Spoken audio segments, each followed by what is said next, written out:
শেখ মুজিবুর রহমান মুক্তিযুদ্ধের সাথে জড়িত ছিলেন না, তিনি জানতেন না মুক্তিযুদ্ধ কিভাবে হয়েছে। জনাব তারেক রহমান, আপনি 17 বছর দেশে ছিলেন না, আপনি জানেন না এখানে কি হয়েছে।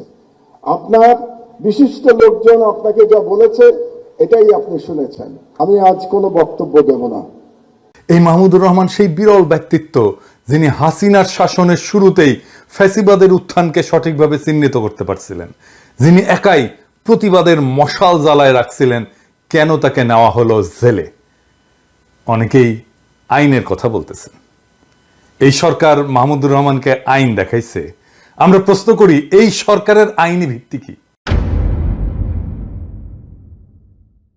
আমরা ধারাবাহিকভাবে হাসিনার সংবিধান বিলোপের পক্ষে কথা বলছি। অন্তর্বর্তীকালীন সরকার হাসিনার সংবিধান বজায় রাখার সিদ্ধান্ত নিছে, যা এখনো দেশের সর্বোচ্চ আইন। এখন এই সংবিধানে এই ধরনের অন্তর্বর্তী সরকার গঠনের কোনো বিধান আছে কি? নাই। সুতরাং কঠোর আইনি অর্থে ইউনূসের সরকার সংবিধানের অধীনে অবৈধ। এর চেয়েও খারাপ, এই সরকার এমন একটা সরকারকে অপসারণ করে বসানো হয়েছে যা এই সংবিধান অনুসারে গঠিত হয়েছিল।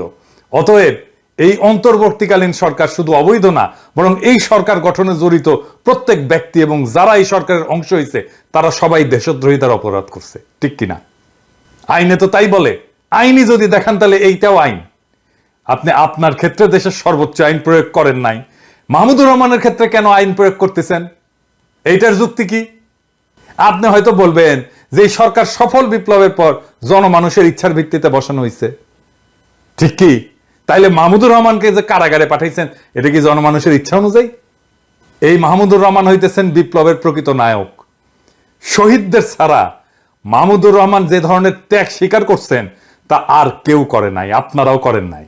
উনি জেলে পড়ছেন বছরের পর বছর, উনার পত্রিকা বন্ধ করে দেওয়া হয়েছে, উনাকে আদালতের বারান্দায় রক্তাক্ত করা হয়েছে, উনাকে দেশ ছাড়তে বাধ্য করা হয়েছে। উনি দেশে ফিরছিলেন কেন? দেশে ফিরছিলেন মৃত্যু পথযাত্রী উনার মাকে দেখার জন্য, আর কোনো কারণ ছিল না। তাইলে আপনার ক্ষেত্রে জনমানুষের ইচ্ছা প্রযোজ্য, মাহমুদুর রহমানের ক্ষেত্রে ইচ্ছা প্রযোজ্য হবে না কেন? এই মামলার কোনো ভিত্তি আছে? মাহমুদুর রহমান এবং শফিক রেহমানকে রাজনৈতিক উদ্দেশ্যে ফ্যাসিবাদী সরকার মিথ্যা মামলায় জড়াইছিল, আর প্রফেসর ইউনূসের সরকার হাসিনা সরকারের দায়ের করা মিথ্যা মামলা খারিজ করার প্রতিশ্রুতি দিছিল। দেয় নাই? দিছিল। এই মামলা কেন খারিজ হইল না? মাহমুদুর রহমানের মামলা তো সেই প্রথম দিককার মামলাগুলোর মধ্যে থাকার কথা ছিল যেগুলো বাতিল করা হবে। এটা করা হইল না কেন? এরা ছাড়াও মাহমুদুর রহমান শফিক রেহমানকে শেখ হাসিনার এই কুপুত্র, ওই যে কুত্তে নিয়ে বসে থাকে ও জয়, এর হত্যার ষড়যন্ত্রের অভিযোগে যে মামলায় অভিযুক্ত করা হয়েছে, যেই মামলায় বাংলাদেশের আদালতের কোনো এখতিয়ারই নাই, এই মামলা করার কোনো এখতিয়ার নাই, এই মামলাটাই অবৈধ। জয় যুক্তরাষ্ট্রে বাস করে, শুধুমাত্র মার্কিন আদালতের এখতিয়ার আছে এই ধরনের অভিযোগের উপরে, এবং আশ্চর্যজনকভাবে যুক্তরাষ্ট্রে কোনো মামলা দায়ের করা হয়নি। হাসিনার ফ্যাসিস্ট শাসনের উৎখাতের পরেও এই মামলা কেন বজায় রাখা হইল? এই রায় কেন বজায় রাখা হইল? এই রায় তো অবৈধ, মামলাই অবৈধ। আমি আরেকটু বুঝাই বলি, যদি একজন ব্যক্তি যুক্তরাষ্ট্রে বসবাস করে এবং তার হত্যার একটা ষড়যন্ত্র হয়, থিওরিটিক্যালি ধরতেছি, তাহলে সেই অপরাধের মামলা যুক্তরাষ্ট্রের আদালতে দায়ের করতে হবে। কারণ অপরাধের শিকার যে ব্যক্তি, সে ব্যক্তি যুক্তরাষ্ট্রে বসবাস করেন এবং অপরাধের স্থানও কিন্তু যুক্তরাষ্ট্রের এখতিয়ারের মধ্যে পড়ে। তবে ষড়যন্ত্রকারী যদি বাংলাদেশে অবস্থান করে এবং অপরাধের পরিকল্পনা সেখান থেকে পরিচালনা করা হয়, তাইলে বাংলাদেশে সেই মামলা তদন্ত হইতে পারে, মামলা হইতে পারে না। কিন্তু মূল মামলাটা যুক্তরাষ্ট্রের আদালতেই দায়ের করতে হবে, কারণ অপরাধের শিকার এবং ষড়যন্ত্রের লক্ষ্য যুক্তরাষ্ট্রের নাগরিক বা বাসিন্দা। যদি এমন একটা মামলা যেখানে ষড়যন্ত্রের শিকার ব্যক্তি যুক্তরাষ্ট্রে বাস করেন এবং ঘটনাটা যুক্তরাষ্ট্রের বিচার ব্যবস্থার আওতাধীন, তাহলে মামলাটা যদি বাংলাদেশে দায়ের করা হয়, তবে এইটা আইনের বেশ কয়েকটা দিক থেকে ব্যত্যয় বা বিচ্যুতি হবে। প্রধান ব্যত্যয়গুলো কি? একটা হইতেছে আন্তর্জাতিক এখতিয়ার লঙ্ঘন। আন্তর্জাতিক আইনে সাধারণত যে দেশে অপরাধ সংঘটিত হয়েছে সেই দেশের আদালতেই মামলার শুনানি এবং বিচার করতে পারে। যেহেতু ষড়যন্ত্রের শিকার ব্যক্তি যুক্তরাষ্ট্রে বাস করেন এবং অপরাধের প্রভাব সেই দেশের মধ্যে পড়ে, তাই মামলাটা যুক্তরাষ্ট্রের এখতিয়ারের মধ্যে পড়ে। বাংলাদেশে এই ধরনের মামলা দায়ের করা হইলে সেটা আন্তর্জাতিক আইনের মূল নীতির লঙ্ঘন। সোজা সাপটা কথা, আপনি আইনের যে কাউকে জিজ্ঞেস করতে পারেন। 2 নাম্বার, বিচার প্রক্রিয়ার বৈধতা। বাংলাদেশে দায়ের করা মামলায় আদালত কার্যকরভাবে অপরাধের তদন্ত এবং বিচার করতে সক্ষম হবে না তো, কারণ অপরাধের স্থান, অপরাধের শিকার ব্যক্তি এবং প্রমাণসমূহ যুক্তরাষ্ট্রে অবস্থিত, তাই তো? এটা একটা কার্যকর বিচার প্রক্রিয়ার পরিপন্থী তো, এবং মামলার প্রকৃত আইনি ভিত্তি তো দুর্বল। আদালতের রায় ভুল ছিল, কারণ 2টা ধারায় মাহমুদুর রহমানকে 2 রকম সাজা দেওয়া হয়েছে, একটা 5 বছর আর একটা 2 বছর। এইটারও কোনো ভিত্তি ছিল না। এইটা একটা সুষ্ঠু বিচারের ক্ষেত্রে বৈধ প্রশ্ন তোলে। যদি সরকার মামলাটা চালিয়ে যেতে চাইতো, তাইলে সরকার কি করতে পারতো? সরকার তো এই মামলাটা পুনর্বিচার করতে পারতো, বলতে পারতো এটা আমরা নতুন ভাবে বিচার করব। কারণ যেই দেশের আদালতের বারান্দায় মাহমুদুর রহমানকে আহত করে রক্তাক্ত করা হয়, সেই দেশে তো মাহমুদুর রহমান ন্যায় বিচার পাবে না, পানো নাই। উনাকেই বলা হয়েছিল ট্রুথ ইজ নো ডিফেন্স, বলে নাই? বলছিল তো। তাহলে উনি তো ন্যায় বিচার পাবেন না। তো এই মামলা কেন পুনর্বিচার করা হলো না? 69-এ গণ আন্দোলনের মুখে পাকিস্তানের প্রেসিডেন্ট আইয়ুব শেখ মুজিবের বিরুদ্ধে আগরতল ষড়যন্ত্র মামলা প্রত্যাহার করছিল, করে নাই? তাহলে জনমানুষের দাবির মুখে মামলা প্রত্যাহার করা যায় তো নাকি? কেন মাহমুদুর রহমানের ক্ষেত্রে করা হইল না? একই মামলায় কিন্তু শফিক রেহমানদের সাথে স্থগিত করা হয়েছে। দেখেন কেন মাহমুদুর রহমানেরটা করা হইল না? এর সাথে তো যুক্তই করে দেওয়া যেত মাহমুদুর রহমানের কথা। তার মানে বিপ্লবের যারা সৈনিক, তারা এই সরকারের হাতে, প্রফেসর ইউনূসের সরকারের হাতে নিগৃহীত হইতেছে। কেন?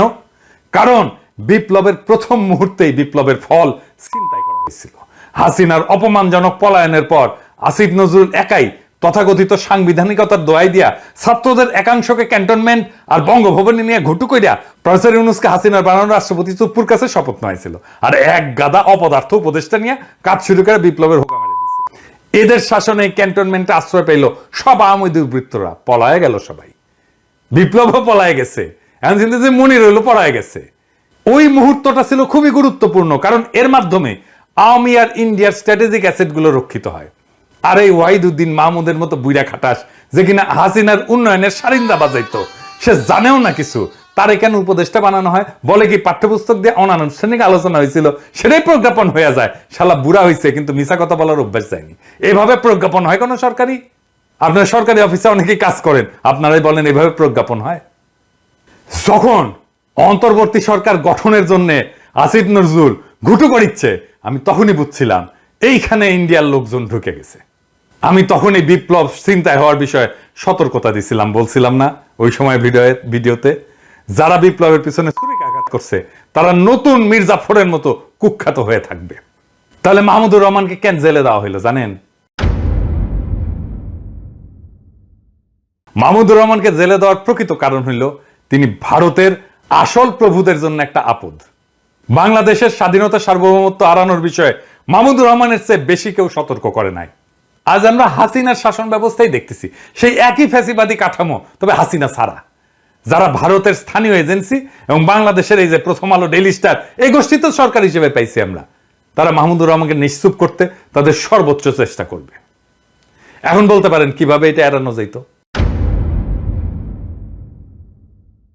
একটা তো দেখাইলাম, শফিক রেহমানদের রায় তো স্থগিত করে দিছে, দেখলেন তো। 2 নাম্বার, এই মামলাটা পুনর্বিচারের জন্য পাঠানো যেত। 3 নাম্বার, রায় বাতিল করে দেওয়া যেত। 4 নাম্বার, আমি যদি আসিফ নজরুল হইতাম, এগুলো কোনো কিছু হইল না, তারপরে আমি যদি আসিফ নজরুল হইতাম, তাইলে মাহমুদ ভাইকে জেলে যাইতে হইতো না। কিভাবে জানেন? মাহমুদ ভাই যেই সময় বললেন যে উনি আদালতে আত্মসমর্পণ করতে যাইবেন, সেই দিনই আমি ওনার মায়েরে দেখতে যাইতাম, মাহমুদুর রহমানের, আর বলতাম, মাহমুদ ভাই আমরা এই মামলার রায় বাতিলের জন্য উদ্যোগ নিতেছি, আপনি তো বুঝেন টাইম লাগবে, কয়দিন সময় দেন আমাদের, খালাম্মাকে সময় দেন আপনি, আমি নিজে এসে আপনার হাতে রায় বাতিলের কাগজ কিন্তু ধরাই দিয়ে যাব। আপনি আদালতে গেলে জেলে পাঠায় দেবে, এটা আমরা এটাতে বিব্রত হব। আমি মেহরবানি করে আমাদেরকে বিব্রত করেন না মাহমুদ ভাই, আপনি মেহরবানি করে কয়টা দিন টাইম দেন, আমরা রিকোয়েস্ট করতেছি। উনি যদি আমার রিকোয়েস্ট না শুনতেন, আমি প্রফেসর ইউনূসের দিয়ে ফোন করাইতাম ওনারে, হয়তো না? আপনি বলেন কাজ হইতো না? মাহমুদ ভাই যাইতো আজকে আদালতে?